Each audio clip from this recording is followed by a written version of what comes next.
It was 2 years ago, or 16 years hence, depending on which chronicle you follow. To me, it was as vivid as yesterday.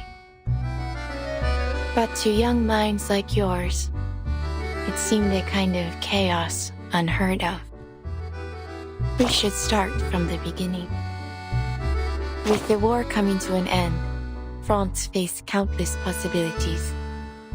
Its people, weary yet filled with hope, longed for lasting peace. The economy flourished for a time, and people from all walks of life came to France. Still, the impacts of war inevitably surfaced.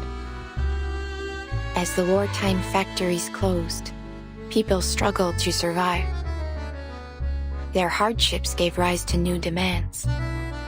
And before long, Paris became a swirl of competing ideas. That very much depends on your perspective. If your only interest is in the story itself, not the context, you might think it irrelevant. But I believe context matters. It keeps you from being thrown off by the details. That said, neither the economy nor society is our chief concern today. What I share with you now is a story. Hearsay, really. You presume correctly. A taxi driver caught up in the whirlpool of ideas that spun within Paris. A heroine born tied to a fate that promises adventure at the cost of her life, who only ever desired a quiet life in the city she loved. But fate does not ask for permission. And when this journey comes to a close, regret will be all that remains.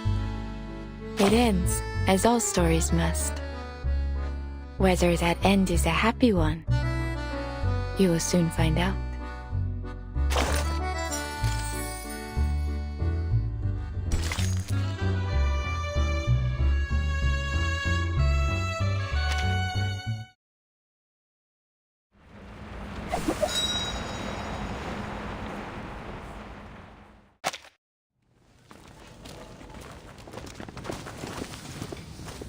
Please, follow the officer outside and leave your contact details before you go.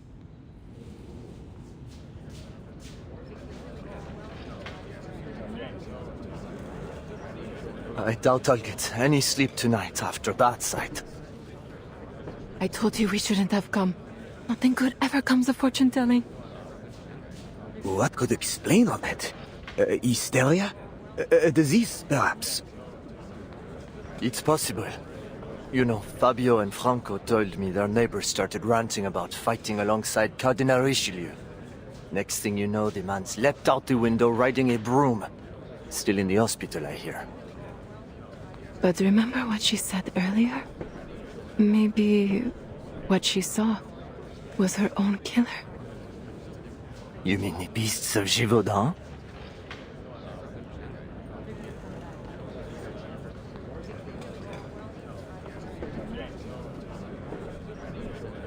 Monsieur Dom, we will begin our investigation immediately. In the meantime, we ask that you not spread any rumors. There's no cause for panic as of now.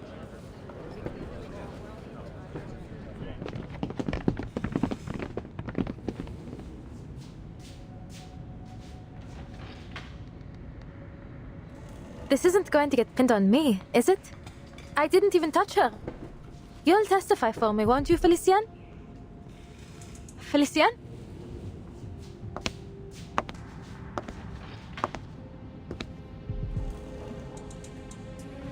Our so-called prophet failed to see her own demise. Well, if this isn't an interesting twist. What are you doing? Get over here before they scold you for disturbing a crime scene.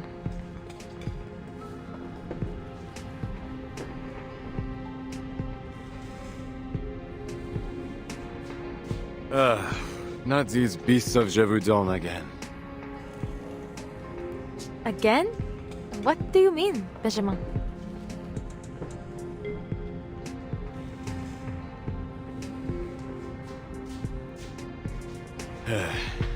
It's just a rumor, and a wild one at that. Yet somehow it spread to every corner of Paris. There have been a number of sightings of these so-called beasts. But by the time we arrive at the scene, there isn't so much as a trace left of them. Not even a hair. The whole world's gone mad. Street crime is on the rise. And the last case we asked you for help with identification on... well, that was completely...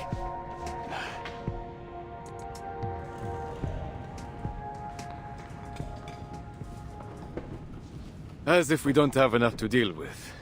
Half the city's on strike, and every day there's some new trouble, whether from the factories or out on the streets. I envy you, Adele. How simple it must be to sit behind the wheel all day and show visitors around. Well, it comes with its own set of problems.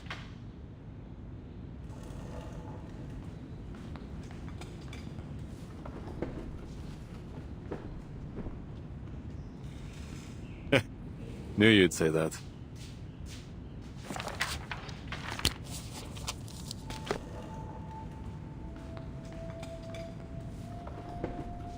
Allons-y. There are some questions we need you to answer. You know how these things go. I trust you know this is strictly procedure. You were the person closest to the victim at the time of death. So please, Adele, answer with care.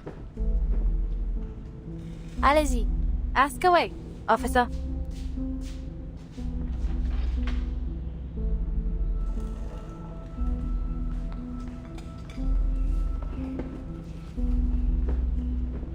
Blue lips, dilated pupils, clenched fists, and a stiffened spine.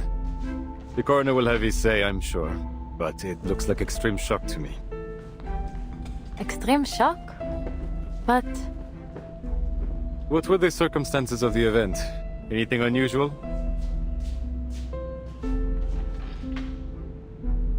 the madame offered to read my fate, but halfway through she started acting strange, staring at me and mumbling things. She said something about a beast and then collapsed to the floor. So she was reading your fortune, saw a beast of Gévaudan, and it... what? Scared her to death? It sounds ridiculous, I know, Benjamin. But it's what I saw.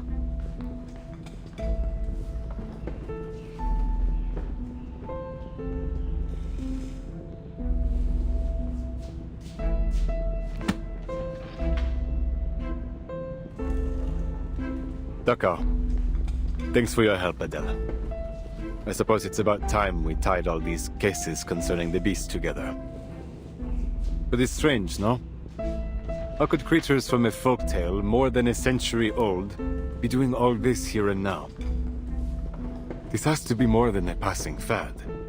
Paris, hell, the entire country, has been gripped by all sorts of rumors.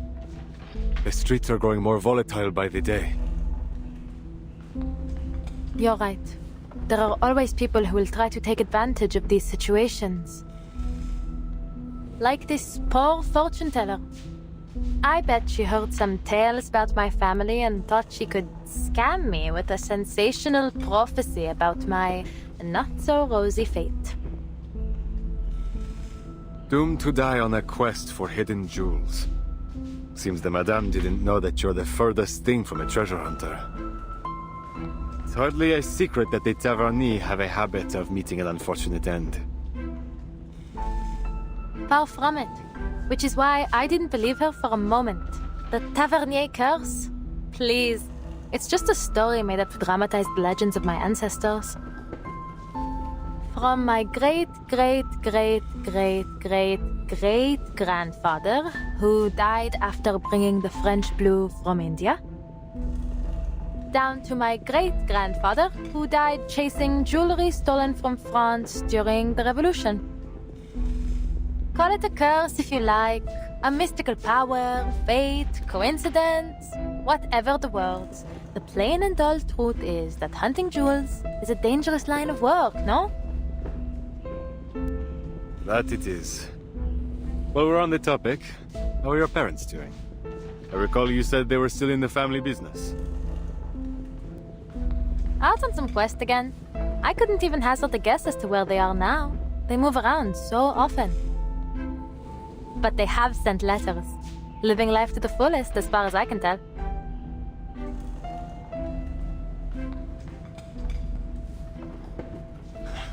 Glad to hear it. Maybe I should envy them instead. Traveling the world like that, much better than being stuck in a police station. And you? Don't you ever think of joining them on the hunt? My parents and I are different, to say the least. I don't share their obsession with shiny stones. A simple, comfortable life. That's all I want. No glittering ambitions, no fancy things. Just a job that pays the bills, fills my belly, and lets me get a good night's sleep at the end of the day. Why anyone would want to think so hard every day is beyond me. In fact, this job was the first thing I saw when I opened the advertisements page. Why not? I thought. Suits me better than treasure seeking ever will. I would expect nothing less.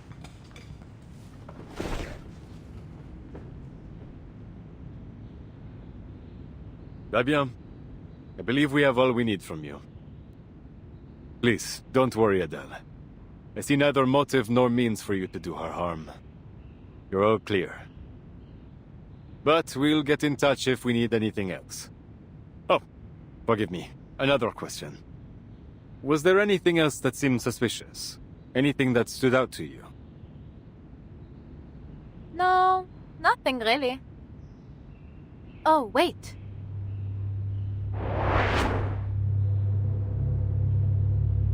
There was a woman.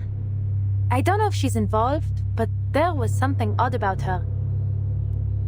It happened so fast, but still, while everyone else was too stunned to do anything, she sat there and smiled. She smiled. Do you recall what this woman looked like?